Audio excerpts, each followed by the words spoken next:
ಅಧಿಕಾರಿಗಳ ಜೊತೆ ಸಭೆಯನ್ನ ಮಾಡಿದ್ದಾರೆ ಡಿಕೆ ಶಿವಕುಮಾರ್ ಅವರು. ಈ ಸಭೆ ಬಳಿಕ ಸುದ್ದಿಗೋಷ್ಠಿಯನ್ನ ಮಾಡಿದ್ರು. ಆ ಸಂದರ್ಭದಲ್ಲಿ ಡಿಕೆ ಶಿವಕುಮಾರ್ ಅವರು ಖಡಕ್ ಆಗಿ ಮಾತಾಡಿದ್ದಾರೆ. ಅಧಿಕಾರಿಗಳಿಗೆ ಡಿಕೆ ಶಿವಕುಮಾರ್ ಖಡಕ್ ಸಂದೇಶವನ್ನ ಕೊಟ್ಟಿದ್ದಾರೆ. ಅಧಿಕಾರಿಗಳ ಜೊತೆ ಇವತ್ತು ಸಭೆಯನ್ನ ಮಾಡಿದ್ರು. ಎಲ್ಲ ಅಧಿಕಾರಿಗಳು ಇವತ್ತು ಡಿಕೆ ಶಿವಕುಮಾರ್ ಅವರಿಗೆ ಮುಖ್ಯಮಂತ್ರಿ ಆದ ಬಳಿಕ ಶುಭವನ್ನ ಕೋರೋದಕ್ಕೆ ಹೋಗಿದ್ರು. ಜೊತೆಗೆ ಅಧಿಕಾರಿಗಳ ಜೊತೆ ಆ ಸಂದರ್ಭದಲ್ಲಿ ಡಿಕೆ ಶಿವಕುಮಾರ್ ಮಾತಾಡಿ ಖಡಕ್ ಸಂದೇಶ ರವಾನಿಸಿದ್ದಾರೆ. ಯಾರ ಒತ್ತಡಕ್ಕೂ ನಾವು ಮಣಿಯಲ್ಲ, ಒತ್ತಡಕ್ಕೂ ಮಣಿಬೇಡಿ ಅಂತ ಸೂಚಿಸಿದ್ದೇನೆ. ಜನರ ಸಮಸ್ಯೆಗಳಿಗೆ ಕೂಡಲೇ ಸ್ಪಂದಿಸಲು ಡಿಕೆ ಶಿವಕುಮಾರ್ ಸೂಚನೆ ಕೊಟ್ಟಿದ್ದಾರೆ. ಆತ್ಮಸಾಕ್ಷಿಗೆ ಮೋಸ ಮಾಡದಂತೆ ಕೆಲಸ ಮಾಡಿ, ಯಾರ ಮಾತನ್ನು ಕೇಳದೆ ಕೆಲಸ ಮಾಡಬೇಕು, ಕಾನೂನಾತ್ಮಕವಾಗಿ ಎಲ್ಲವೂ ನಡಿಬೇಕು ಅಂತ ಡಿಕೆ ಶಿವಕುಮಾರ್ ಹೇಳಿದ್ದಾರೆ.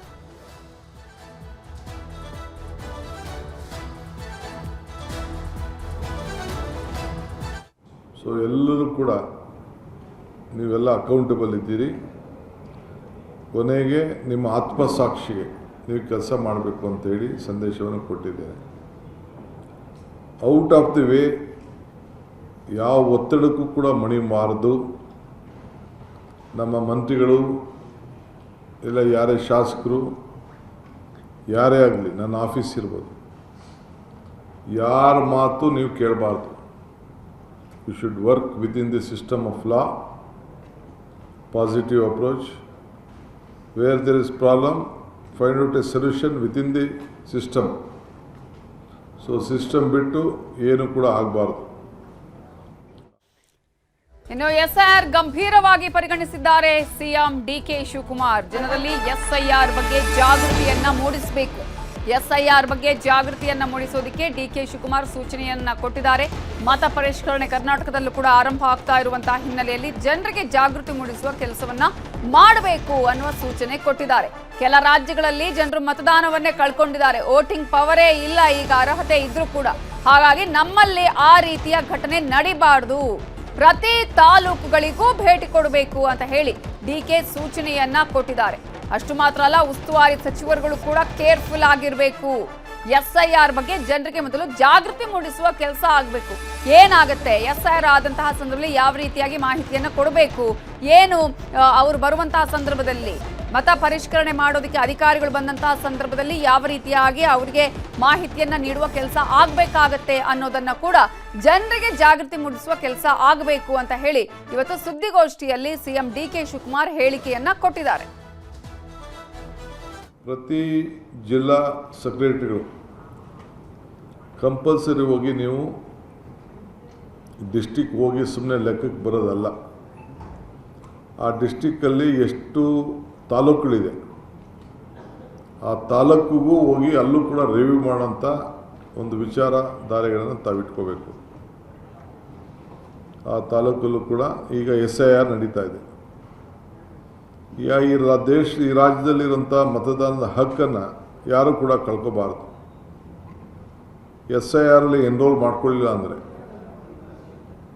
ಅವನಿಗೆ ಎಲ್ಲ ಥರದ ಬೆನಿಫಿಟ್ಟು ಕೂಡ ಕಳ್ಕೊಳ್ತಾರೆ. ಪಾಪ ಅವ್ರು ನಮ್ದು ಓಟ್ ಇದೆ, ಎಲ್ಲೋ ಹೋಯ್ತದೆ, ಯಾರೋ ಮ್ಯಾಪಿಂಗ್ ಆಗಿದೆ ಅಂತ ಹೇಳಿದ್ರು, ಇವೆಲ್ಲ ಕೂಡ ತಪ್ಪುದಾರಿಗೆ ಇಳಿತಾರೆ. ಯಾರು ಮತದಾರ ಇಟ್ಕೊಂಡಿದ್ದಾನೆ, including the chief minister, including the deputy CM, ಅವರ ಏನು BLAಗಳು ಒಂದು ಎನ್ಯುಮರೇಷನ್ ಫಾರ್ಮ್ ಕೊಡ್ತಾರೆ, ಆ ಫಾರಮನ್ನು ಕಂಪಲ್ಸರಿ ಎಂಟ್ರಿ ಮಾಡಿ ಸಿಗ್ನೇಚರ್ ಮಾಡಿ ಅವ್ರದ್ದೇನು ಗುರುತನ್ನು ಇಟ್ಟು ಅವರು ವಾಪಸ್ಸು ಕೊಡಬೇಕು. ಇಲ್ಲ ಅಂದರೆ ಈ ಲೂಸಸ್ ಇಸ್ ವೋಟಿಂಗ್ ರೈಟ್. ಇದನ್ನು ಎಲ್ಲ ಮತದಾರರಿಗೆ ನೀವು ಜಾಗೃತಿ ಮೂಡುವಂಥ ಕೆಲಸ ಮಾಡಬೇಕು. ಇದು ನಿಮ್ಮ ಜಿಲ್ಲಾ ಅಧಿಕಾರಿಗಳ ಜೊತೆಯಲ್ಲಿ ಮತ್ತು ತಹಶೀಲ್ದಾರ್ಗಳ ಜೊತೆಯಲ್ಲಿ ಮತ್ತು ಯಾರ್ಯಾರು ಕೆಳಗಡೆ ಲೆವೆಲ್ ಅಧಿಕಾರಿಗಳಿದ್ದಾರೆ ಅವರಿಗೆ ಮಾರ್ಗದರ್ಶನ ಕೊಟ್ಕೊಂಡು ಇದನ್ನು ಹೋಗಬೇಕು. ಯಾಕೆಂದರೆ ಒಂದು ಸತಿ ಅವನ ಅಪೀಲು ಹೋಯ್ತು ಅಂದರೆ, ಏನಾದ್ರು ಅಪೀಲ್ಗೆ ಹಾಕ್ತಾರೆ, ಅಪೀಲಲ್ಲಿ ಸುದ್ದಿಗೋಷ್ಠಿಯಲ್ಲಿ ಸಿಎಂ ಡಿಕೆ ಶಿವಕುಮಾರ್ ಇತಿಹಾಸದ ಪಾಠವನ್ನ ಮಾಡಿದ್ದಾರೆ. ನನಗೆ ಇತಿಹಾಸ ನಿರ್ಮಿಸುವುದರಲ್ಲೇ ನಂಬಿಕೆ, ಆದರ್ಶ ಬಿಟ್ಟು ಹೋಗೋದ್ರಲ್ಲೇ ನನಗೆ ನಂಬಿಕೆ ಇದೆ ಅಂತ ಹೇಳಿ ಡಿಕೆ ಶಿವಕುಮಾರ್ ಮಾತನಾಡಿದ್ದಾರೆ. ಇತಿಹಾಸದ ಬಗ್ಗೆ ಪಾಠ ಮಾಡಿದ್ದಾರೆ. ನನಗೆ ಹಿಸ್ಟ್ರಿ ರೀಡ್ ಮಾಡೋಕ್ಕಾಗಲಿ, ಹಿಸ್ಟ್ರಿ ರೈಟ್ ಮಾಡೋಕ್ಕಾಗಲಿ, ಬರೆಯೋಕ್ಕಾಗಲಿ, ಹಿಸ್ಟ್ರಿ ಓದೋಕ್ಕಾಗಲಿ, ಹಿಸ್ಟ್ರಿನ ಬರೆಯೋಕ್ಕಾಗಲಿ ಇಷ್ಟ ಇಲ್ಲ. ಹಿಸ್ಟ್ರಿ ನಿರ್ಮಾಣ ಮಾಡಬೇಕು. ಏನಾದರೂ ಸಾಕ್ಷಿ ಗುಡ್ಡೆಗಳನ್ನು ಬಿಟ್ಟು ಹೋಗಬೇಕು. ಯಾವಾಗ ನಮಗೆ ಎಲ್ಲೆಲ್ಲ ಅವಕಾಶಗಳು ಸಿಕ್ಕಿದೆ ಆ ಕೆಲಸವನ್ನು ಮಾಡ್ಕೊಂಡು ಬಂದಿದ್ದೇವೆ. ಈ ಸರ್ಕಾರ ಕೂಡ ಇದನ್ನು ಆಲೋಚನೆ ಮಾಡ್ತದೆ. ನನಗೆ ಹಿಸ್ಟ್ರಿ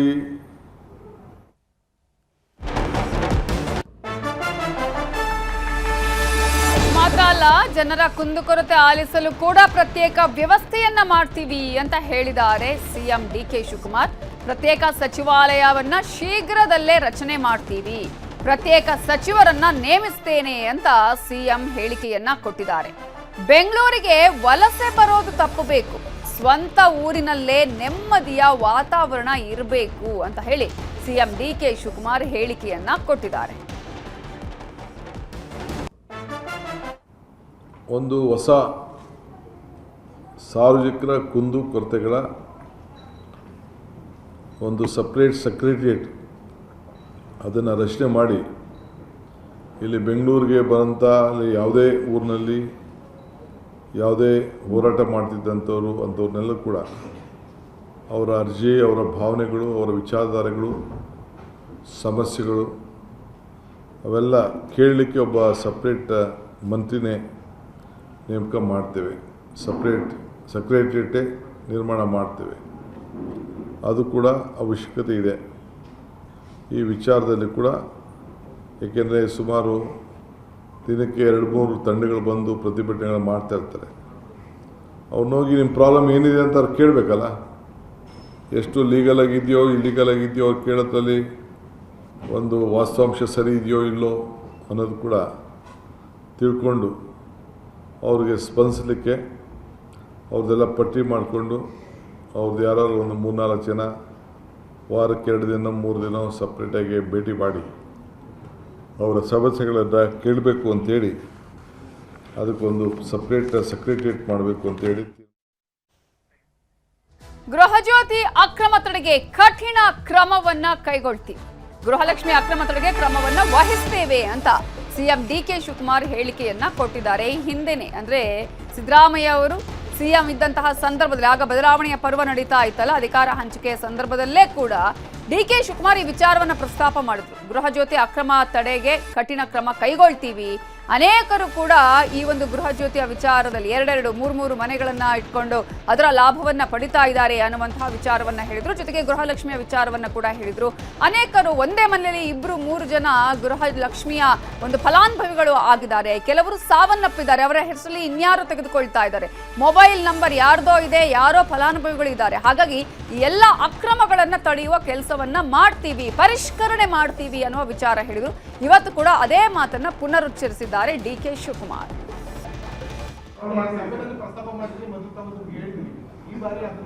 ಇಲ್ಲ, ಪರೀಕ್ಷಣೆ ಮಾಡ್ತಾ ಇಲ್ಲ.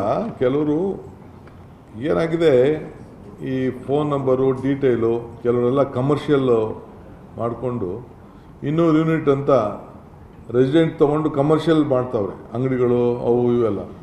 ಅವೆಲ್ಲ ಸುಮಾರು ಅರ್ಜಿಗಳೆಲ್ಲ ಬಂದ್ಬಿಟ್ಟಿದೆ ಬೇರೆಯವರೆಲ್ಲ. 1,60,00,000 ಅಷ್ಟು ಜನ 200 ಯೂನಿಟು ತೊಗೋತಾ ಇದ್ದಾರೆ. ಯಾರು ಎಲಿಜಿಬಿಲಿಟಿ ಇದ್ದಾರೆ, ಯಾರು ಪಾಪ ಮನೆ ವಾಸ ಮಾಡ್ತಾರೋ ಅವ್ರು ತೊಗೊಳ್ಳಿ, ಏನು ತೊಂದರೆ ಇಲ್ಲ. ಬಟ್ ಯಾರು ತೊಗೋತಾ ಇದ್ದಾರೆ ಅಂತ ಅವ್ರು ನಮಗೆ ಡೀಟೇಲ್ ಬೇಕಲ್ಲ.